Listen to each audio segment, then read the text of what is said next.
மழைக்காலத்தில் குடிசையெல்லாம் கண்ணீரில் மிதக்கின்ற கட்டு மரம், வெயில் காலத்தில் குடிசையெல்லாம் அணையாமல் எரிகின்ற காட்டு மரம். சேரி இல்ல ஊருக்குள்ள பறக்க வேணும் பிறப்புள்ள, பட்டதெல்லாம் எடுத்து சொல்ல பட்ட படிப்பு தேவையில்ல.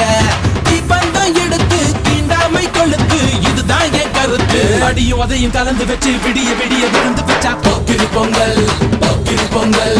இடுப்பு எலும்ப ஒடி